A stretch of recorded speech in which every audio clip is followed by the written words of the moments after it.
Hey folks, real treat here. One of the most famous tractors in the world, the famous John Deere bathtub tractor 1917. Dan Thomas, you are the owner from Plain City, Ohio. First of all, how long have you owned this tractor? Well, I bought the tractor in 2010, and actually my whole family owns it now. Okay. It's not just for me, it's my son and my grandson, so hopefully at some point he'll get the interest and keep going with it. So Very cool. Well, Dan, tell us the story here, the history on this bathtub tractor. 1917?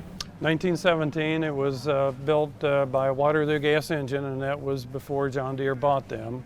There's quite a story here on the pieces of the tractor, I guess, that were kind of buried.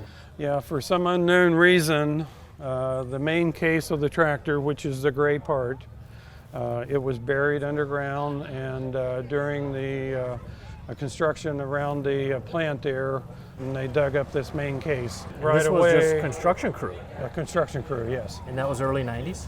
1992. So a friend of mine bought it from the construction crew for $50 and a case of beer. And so, Awesome.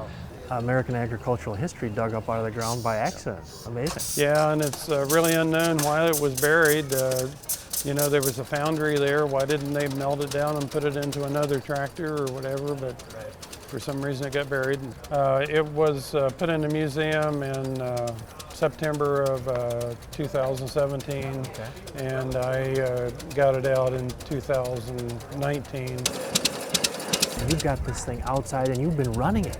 Yes. Was that was important to you? Yes, very important to me. I'd like to continue the collecting of tractors, and anytime I can get an 8-year-old kid on it to drive, or younger children, I'd like to do that to get their interest up and maybe get them away from an iPad or an iPhone and get them outside and doing something.